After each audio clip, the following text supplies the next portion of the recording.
Hi guys, just recording this cooking lesson again because it didn't save properly, unfortunately. So a couple of weeks ago we made macaroni cheese, and I made the savoury version that has carrots, onions and peas in it. So like in the other recipes that I've made, macaroni cheese starts off with the roux.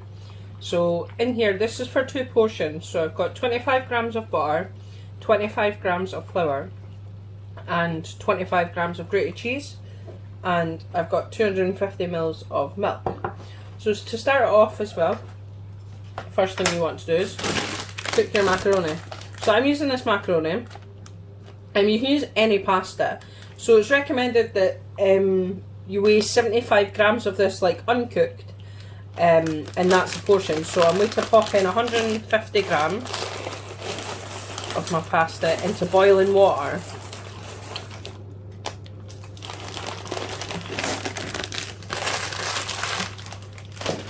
And then the key thing is just give it a quick stir, just so it doesn't stick to the bottom.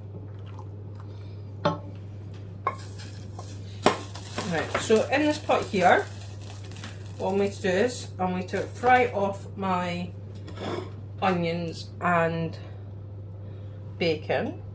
I'm just going to turn this down. I'm just going to use about a teaspoon of this just to coat the bottom of the pan. You don't want a lot of oil because you will. Oh, there we go. Because you don't need a lot, it's just a coat enough so the onions don't stick to the bottom of the pan.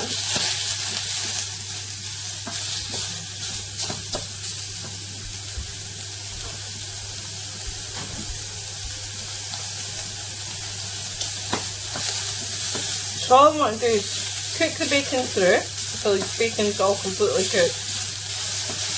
And I'm just wanting to slightly cook the onions, so it shouldn't take any more than 5 minutes roughly.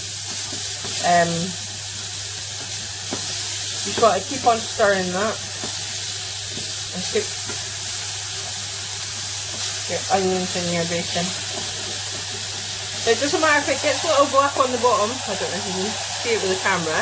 That doesn't matter too much because we're going to make the roux in the exact same pot, so we're just going to use all the flavours that's stuck in the pot. So I'll come back when I've done this for a minute or so. So all I've done is I've just emptied my bacon and onion mix into here, onto the plate, and I've just set that to the side. So I'm just going to go back and do my sauce. So for the roux, you melt the butter. Now it doesn't matter that there's the black bits on this because you're going to get it all up with the butter anyway.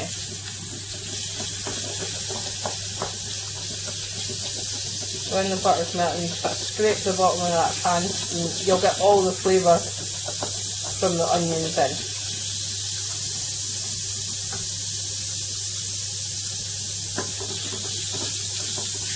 And once the butter's melted through, you want to add in your flour.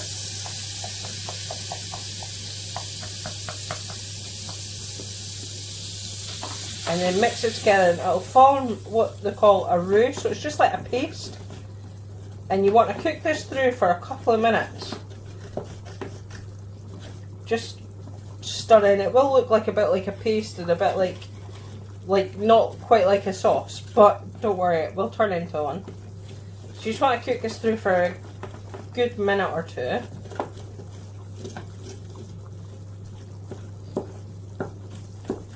And you will see it'll stick together. We've got most of the black up from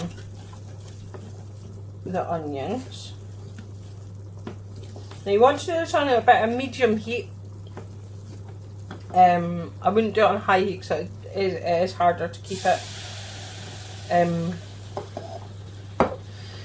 it from going lumpy. So all I'm doing now is adding in slowly the milk. Now you can use alternatives for this. Also, if you want to do a vegan recipe, you can use your soy milk. You can use coconut milk, but coconut milk is actually quite high in saturated fat, so I would try and avoid that if you're trying to be a little bit healthy, because you are using cheese which is quite high in saturates. So, like I said, you can make this completely vegan. Just don't use butter, use vegan butter and flour. And it's the same process, you're just slowly adding in the milk. And it'll become thinner and thinner the more milk you add. And it will become thin, like almost quite thin again, and you'll think, oh no, the sauce has gone too thin. But it doesn't matter, once the sauce starts cooking it will thicken again. It's a bit like custard, if you've ever made homemade custard, it's the same pattern. You're just waiting on the starch activating in the sauce. Because what happens is the starch thickens and doesn't have anywhere to go, so it becomes very, very tight, and that's how sauce gets thick.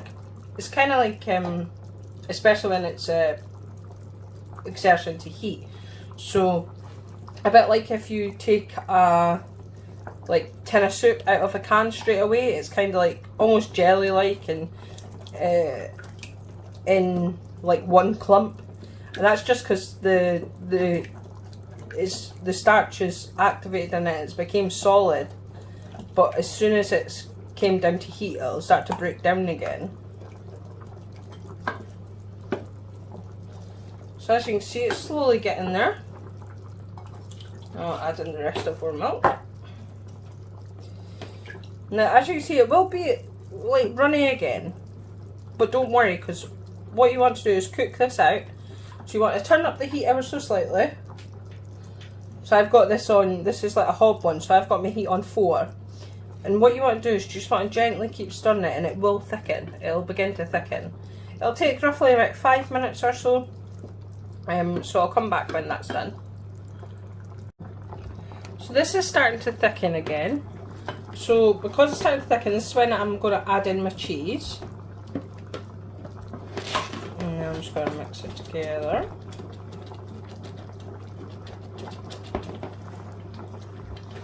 Turn it down ever so slightly.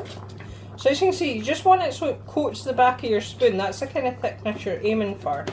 You can make your sauce ever so slightly thicker by just adding a little bit more flour, but it's more than thick enough with this.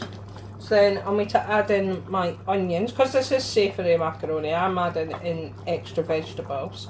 Now you can just leave this plain, and you can just have your normal macaroni and cheese sauce. So I'm adding in some peas as well.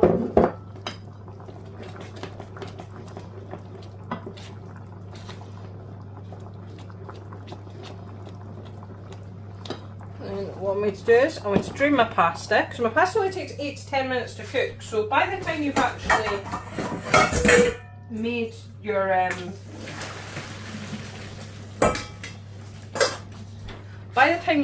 your sauce, your pasta's cooked, so it's quite good time wise. So rule as well in Italy, always pasta to sauce, never sauce to pasta.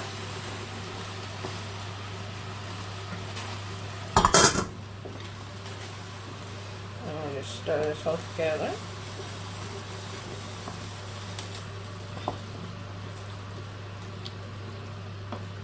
Now if you want to leave this like bake in the oven, what I would suggest is like part cook your pasta, make your sauce, and then you can bake in the oven and top it with a little bit more cheese if you like.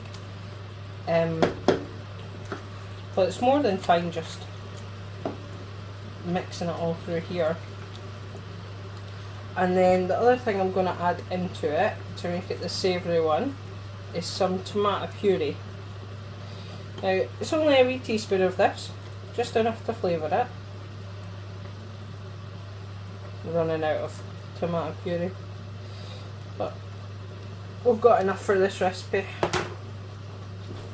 And then it will turn like that rich, like kind of almost salmon-y colour, just because of the tomato puree.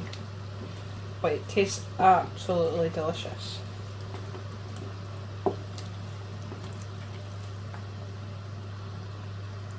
I'm just mixing that all together, and then I've got my bowl here. So this is 2 portions, so I'm going to do it in 2. 2 portions. Now you can serve this with garlic bread if you wish, but I just like it on its own. I'm a bit of a plain Jane. So there's your savoury macaroni cheese this week. Hope you all enjoy.